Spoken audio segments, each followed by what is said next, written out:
Question है कि यह जो संख्याओं का समूह लिखा हुआ है क्या यह एपी में है या नहीं, आपको जांच करना है। प्रश्न पूछे जाते हैं, ऑप्शन भी दिया हुआ रहेगा कि निम्नलिखित में से कौन एपी में है या निम्नलिखित में से कौन एपी नहीं है। आपको जांच करना है कि ये संख्याओं का समूह या सीक्वेंस एपी है या नहीं है। ठीक है, अब देखो इधर लिखा हुआ 10, 18, 26, 32, 38।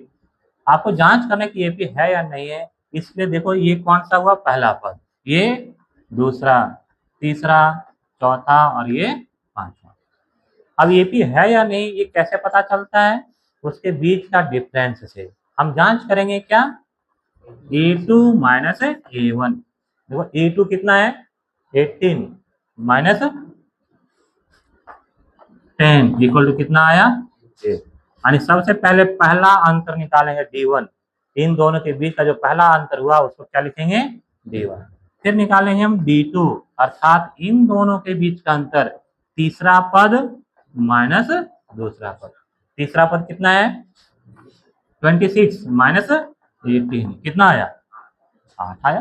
ठीक है, फिर तीसरा डिफरेंस निकालेंगे इन दोनों के बीच में।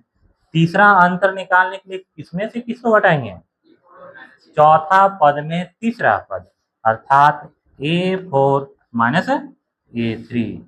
चौथा पद कितना है, 32 माइनस 26, कितना आया, कितना आ गया, 6 आ गया।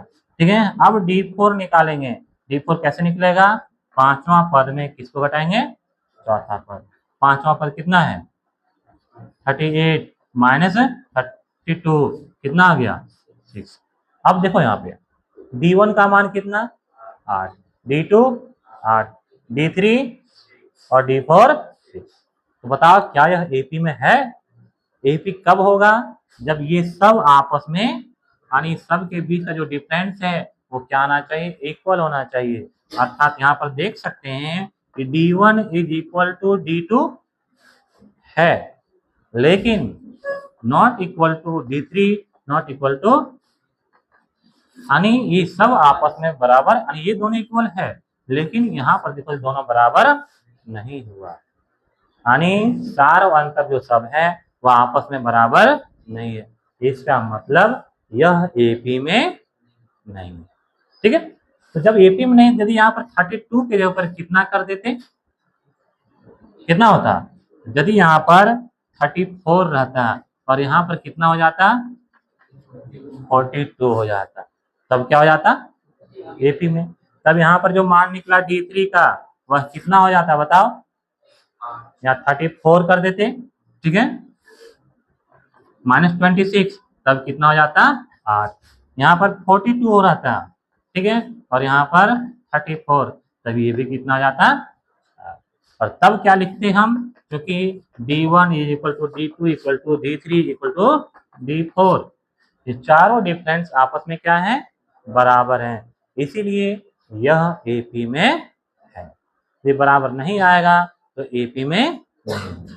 ठीक है, इस प्रकार से प्रश्न पूछे जाते हैं। संख्याओं का समूह दिया रहेगा, आपको पूछेगा कि ये एपी में है या नहीं। कैसे निकालेंगे पता चला, कम से कम 3 को आपको जरूर निकालना, कम से कम 3 जरूर निकालना। ये 3 देखें आपस में बराबर हो गया तो शायद चौथा भी निकाल के देख लेंगे। कभी तो ऐसा रहता है 3 तो बराबर होगा लेकिन चौथा बराबर नहीं होगा, तो ऐसी स्थिति में कम से कम ये 3, 4, d1, d2, d3, d4 निकाल कर देख लेना, तभी आप कह सकते हैं कि दिया हुआ सीक्वेंस, दिया हुआ संख्याओं का समूह एपी में है या